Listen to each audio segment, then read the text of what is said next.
रमेश दा और संवेद पत्रिका के संपादक आदरणीय किशन कालजई सर और हमारे बीच उपस्थित समकालीन कथाकार के रूप में अग्रणी कथाकार आदरणीय श्री मूर्ति सर और हमारे बीच राम जी सर बैठे हैं। मैं आप सभी को इस मंच के माध्यम से प्रणाम करती हूँ और यहाँ पर उपस्थित मद्रस के इस आयोजन में सभी सुधी जनों को मैं नमन करती हूँ। जैसा कि के सर ने मुझे उपन्यासों पर बोलने को कहा और कहा एक उपन्यास छोड़कर जो बहुत ही चर्चित रहा उसे छोड़कर किसी भी उपन्यास को चुन सकती हो, तो मैंने मुखड़ा क्या देखे उपन्यास को चुना। वाकई में मुखड़ा क्या देखे उपन्यास एक महाकाव्यात्मक उपन्यास की कोटि का उपन्यास है, जो स्वतंत्रता के बाद के कुछ समय और आपातकाल के कालखंड को समेटता हुआ 1980 तक के क्रम को अपने में समेटे हुए बृहद उपन्यास है, जो 3 चरणों में विभक्त है। उपन्यास का केंद्र कि स्वतंत्रता के बाद जो आम जन आम व्यक्ति थे उन्हें आजादी कैसे मिली। आजादी तो मिल गई, पोस्टरों में अंकित हो गया, क्या आम व्यक्ति तक वो आजादी पहुंच सकी है? उसी का बहुत ही सुंदर अंकन इस उपन्यास में आदरणीय बिस्मिल्लाह जी ने किया है। और इस उपन्यास का केंद्रीय पात्र है वो अली अहमद है, जो जाति से चुड़ियार और पेशे से भी चुड़ियार है। इस उपन्यास के केंद्र में 2 राज्य भी हैं, उत्तर प्रदेश और मध्य प्रदेश। बात करें उत्तर प्रदेश की तो यह उपन्यास बलापुर से प्रारंभ होता है, जिसके केंद्र में प्रयागराज, इलाहाबाद, या मध्य प्रदेश की तरफ मुड़ते हैं तो दुल्लोपुर है, जिसके केंद्र में डिंडोरी है। पूरी कथा वस्तु इन्हीं 2 राज्यों से, और ये कथा बलापुर से चलती हुई दुल्लोपुर पहुंचती है और पुनः बलापुर वापस लौट आती है। उपन्यास का नायक जो अली चुड़ियार है वो एक पेशे से चुड़ियार है और उसकी पत्नी भी गवई में चूड़ियां पहनानी जाती है। और इस उपन्यास में प्रतिनायक के रूप में रामवृक्ष पांडे जी हैं। कहते हैं उनको आजादी से तो बड़ी असंतुष्टि थी, लेकिन उन्हें इस बात का गुमान था कि हो ना हो हमारे इस गांव में हमारा दबदबा है, हमारा रौब चलता है, आजादी भले ही मिल गई हो, इससे वो संतुष्ट हैं। और वो जवाहरलाल नेहरू से संतुष्ट नहीं हैं। उनका मानना है कि उन्होंने सभी धर्मों को समान भाव दे दिया है और वो सरदार पटेल के जो है ज्यादा करीब और उन्हें ज्यादा मानते हैं। कहते हैं कि सोमनाथ का मंदिर किसने गिरवाया, तो कहे महमूद गजनबी ने, और कहे बनवाया किसने, तो सरदार पटेल ने। तो वो धर्म और वो पूरे भारतवर्ष को हिंदू राष्ट्र के रूप में देखना चाहते हैं। वो कहते हैं पाकिस्तान तो बन गया और वो सब पाकिस्तान जाए, ये हमारा हिंदू राष्ट्र है। यही कारण रहा कि जब रामवृक्ष पांडे के यहाँ उनकी छोटी बेटी लता का विवाह होता है तो वहां पर उनकी सारी प्रजा जाती है, चाहे वो लोहार हो, कुम्हार हो। और संयोग से अली चुड़ियार नहीं जा सका, उसकी भाभी वहां पर जाती है। लेकिन रामवृक्ष पांडे को ये लगता है कि अरे मेरे यहाँ सारी प्रजा आई है और ये चुड़ियार मेरे यहाँ नहीं आया। उन्हें इतना आक्रोश होता है कि वो मन ही मन घुटते हैं। और संयोग से जो अली अहमद की पत्नी है वो गर्भवती होती है, तो कुछ पैसों की आवश्यकता होती है, तो वो अपने पति को भेजती कि आप महाराज के यहाँ जाएंगे तो अवश्य आपकी जो है मदद होगी। और जब अली अहमद उनके दरवाजे पर पहुंचता है, केवल पायलगी ही करता है कि बिना कुछ सोचे समझे पंडित रामवृक्ष पांडे का गुस्सा इस तरह फूटता है, इतना उसे पीटते हैं कि जब तक वो अधमरा नहीं हो जाता उसको छोड़ते नहीं। अली खुद नहीं समझ पा रहा कि ये मार किस लिए मुझे है, लेकिन राम वृक्ष पांडे के अंदर तो ये है कि आज एक ने विद्रोह किया है और कल ये 1 से 2 होंगे और 2 से 4 होंगे, और जब सभी इकट्ठे हो जाएंगे तो इसी तरह तो सरकारों का विरोध होता है और ये इकट्ठे होने ना पाए। इसलिए ये आक्रोश उनके प्रति बहुत था। खैर, अली चुड़ियार के अंदर ये बात इतनी भीतर कर गई कि वह मन ही मन घुटता रहा, उसमें बहुत ग्लानि हुई और यहाँ तक कि वह यह बात अपनी पत्नी से भी नहीं कह पाया। उसने सोचा कि हो सकता है हमारे जब्बार मौलवी साहब हैं, मैं उनसे कहूँ तो मुझे कुछ कहते। कोई व्यक्ति अपना दुख किसी से कह लेता है या बांट लेता है तो उसका दुख हल्का हो जाता है। तो जब जब्बार मौलवी से अपना दुख बांटने जाता है तो वो उल्टे उनको खुद ही कह देते हैं कि अरे तुम्हारी गलती होगी, वो पांडे की गलती नहीं है। तो उन्हें ये लगता है कि लेखक ने ये बताया है कि जितने भी, चाहे वो अल्पसंख्यक हो, बहुसंख्यक हो या किसी भी जाति के या धर्म के जो बड़े लोग हैं, वो निम्न वर्गों के लोगों का शोषण ही करते हैं। और उन्होंने ऐसे कह के उनकी बात टाल दी और उसके अंदर ये ग्लानि भरी रहती है। हालांकि उसे जब मखदूम नाऊ मिलता है, वो कहता है कि तुम चले जाओ इलाहाबाद और जवाहरलाल जी से अपनी बात कहो। तो उसे लगता है कि सच में मेरी बात सुनी जाएगी। उन्होंने कहा बिल्कुल, आजादी मिल गई है और आप जाके अपनी बात कहोगे तो निश्चित तौर से आपकी बात सुनी जाएगी। और यही ख्वाब वाले वो जो है बलापुर से पगडंडियों से होते हुए जाता है और नैनी, गौघाट और जो है राजकाज तो सब दिल्ली में चल रहा है। तुमसे जवाहरलाल कहाँ मिलेंगे, वहाँ बड़े बड़े 30 मार खा नहीं मिल पाए और तुम आए हो।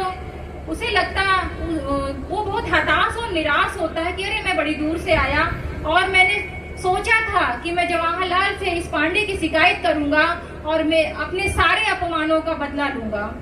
खैर, वो निराश और हताश होकर अपने गांव पुनः बलापुर वापस लौटता है। लेकिन जब वो बलापुर वापस लौटता है तो उसके अंदर एक ग्लानि होती है और उसके अंदर ये होता कि अब मुझे यहाँ रहना नहीं है। और वह पुनः अपने बच्चों से, अपनी स्त्री से बात करता है और उसे लगता है कि अब हमें इस जगह को छोड़कर कहीं और बस जाना चाहिए। और उस समय की बात है कि प्रायः हमारे यहाँ जो उत्तर प्रदेश और बिहार के लोग थे, उस समय जब ऐसे अपमानित हो या ऐसे दुखद संतरास यातना से गुजरे होते थे तो वो कलकत्ता की तरफ रुख करते थे। लेकिन अली अहमद के पास ऐसा कुछ था नहीं कि वो कलकत्ता जा सके।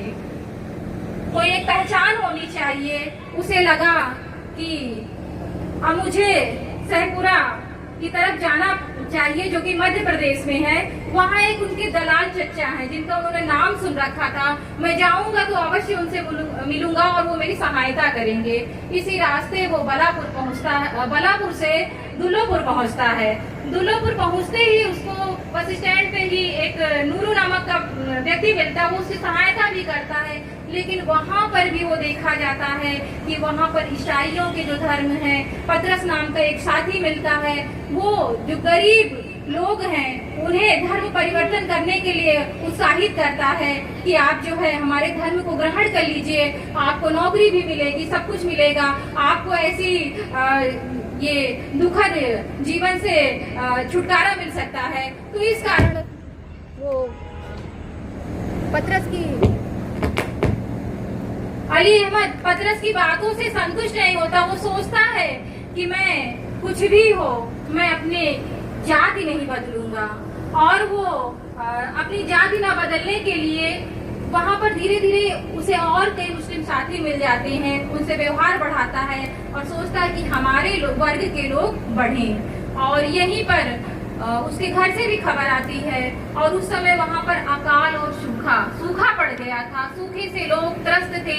लोग कोयला खदानों में चले गए वहाँ पर काम करने। यहाँ पर पहाड़ी अंचल था, यहाँ पर भी स्थितियाँ जो सामान्य नहीं चलने दो। स्थिति वो अपनी रोजी रोटी के लिए एक छोटी सी दुकान खोल लिया था और जो सामान है वो डिंडौरी से ले आया करता था। इस तरह से कुछ दिन बीते ही उसके बाद रह कर कुछ भी हो अपने घर की, अपने जमीन की जरूर याद आती है और वह बलापुर को रह कर याद करता था, वो भूल नहीं पाता था। अचानक से एक दिन पोस्ट ऑफिस से उसे चिट्ठियां मिलती हैं जिसमें उसकी भाभी कजा कर गई थी, यानी उसकी भाभी अब इस दुनिया में नहीं रही। और जब उसकी भाभी नहीं थी तो परिवार वालों ने आग्रह किया कि अब आप वापस बलापुर आ जाइए। इस उद्देश्य के साथ वह पुनः बलापुर वापस लौटने के लिए सोचता है, लेकिन इस बार जब उसने बलापुर छोड़ा था तब वो उसके पीछे उसके परिवार वाले थे। आज वो दुल्लोपुर छोड़ रहा था तो पूरी तरह से उजड़ रहा था, क्योंकि यहाँ पर उसके पीछे उसके कोई उद्धार वाले या कोई उसके साथी नहीं रह गए थे। वह पुनः पहुँचता है बलापुर, और जब वो बलापुर पहुँचता है तो देखता है परिवर्तन बहुत कुछ हो गया था। जो आजादी के बाद गांवों में परिवर्तन उसके समय तक नहीं हो पाए थे, आज बाजार किनारे लगने लगी है गांवों की। और जो है जो चूड़ी पहनाने का जो पेशा था, अब चूड़ी नए किस्म की चलने लगी। अब चूड़ियानों को कोई पूछता नहीं, क्योंकि अब स्त्रियां साधन सुलभ हो गए हैं। स्त्रियां तुरंत शहर की ओर, गांव में जो चूड़ी का जो रिवाज है कोई बूढ़ी अम्मा या दादी वही उनसे पहले, ये बड़ी बात। तो इस तरह से एक जो पेशा था, पेशे पे भी मार पड़ी।